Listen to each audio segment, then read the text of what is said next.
Florante at Laura. Kabanata 1. Ang gubat. Sa isang madilim, gubat na mapanglaw, dawag na matinik ay walang pagitan. Halos naghihirap ang kay Pebong Silang dumalaw sa loob na lubhang masukal.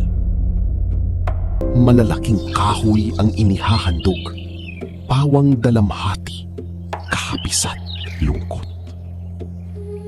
Huni pa ng ibon ay nakalulunos, sa lalong matimpit nagsasayang loob. Tanang mga baging na namimilipit sa sanga ng kahoy ay balot ng tinik. May bulo ang bunga't nagbibigay sakit sa kanino pa mang sumagit malapit. Ang mga bulaklak ng nagtayong kahoy, pinakapamuting nag-ungos sa dahon.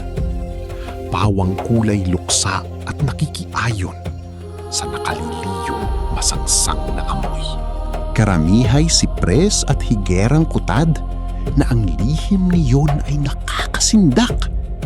Ito'y walang bunga at dahoy malalapad na nakadidilim sa loob ng gupat.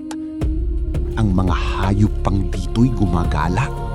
Karamihay siyerpet basilisko'y madla. Hyena at tigreng ganid na nagsisila. Ng buhay ng taot, daiging kapwa. Ito'y gubat manding sa pinto'y malapit ng Avernong Reyno ni Plutong masungit. Ang nasasakupang lupa'y dinidilig ng ilong kositong kamandag